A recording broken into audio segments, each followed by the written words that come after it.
साल था 1984 और दिसंबर का महीना अभी शुरू ही हुआ था। हर शाम की तरह इस रोज भी लोग अपने अपने कामों में व्यस्त थे। कुछ लोग अपने दैनिक दिनचर्या में लगे हुए थे तो कुछ झुंड बनाकर एक दूसरे से बातें कर रहे थे।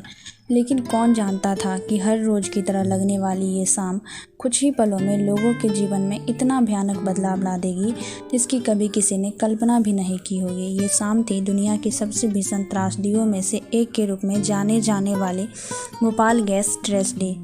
दरअसल भोपाल में यूनियन कार्बाइड इंडिया लिमिटेड यानी UCIL नाम की एक फैक्ट्री थी जहां कीटनाशकों का निर्माण किया जाता था। फैक्ट्री कई स्थानीय लोगों के लिए एक रोजगार की जरिया थी।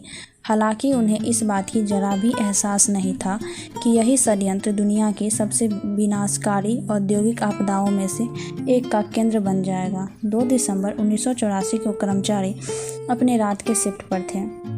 जैसे जैसे रात होती गई इस कीटनाशक संयंत्र से खतरनाक गैस मिथाइल आइसोसाइनेट का रिसाव शुरू हो गया और गैस की लीक होने की वजह थी टैंकर नंबर 610 में जहरीली मिथाइल आइसोसाइनेट गैस का पानी से मिल जाना। इससे टैंक में दबाव बन गया और घुल गया और फिर इससे निकली वो गैस जिसने हजारों लोगों की जान ले ली और लाखों लोगों को विकलांग बना दिया और जिसका दंश आज भी दिखलाई पड़ता है।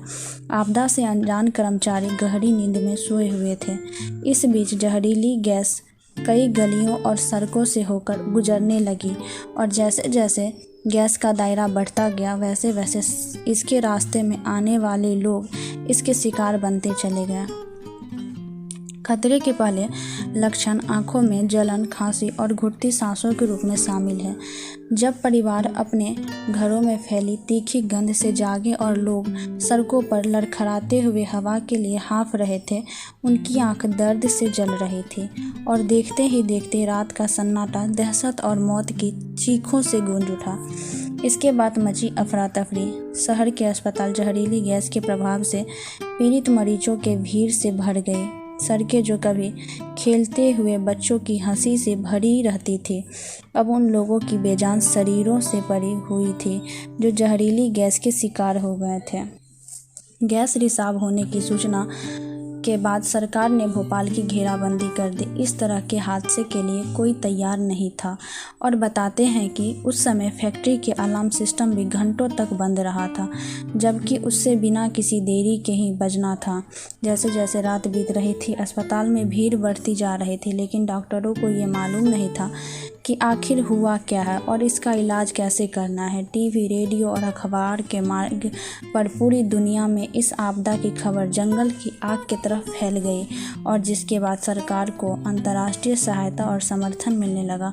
लेकिन भोपाल के लोगों के लिए दुख खत्म नहीं हुआ था, क्योंकि घातक गैस मिथाइल आइसोसाइनेट गैस के संपर्क में आने से उसका दीर्घकालिक प्रभाव हुआ।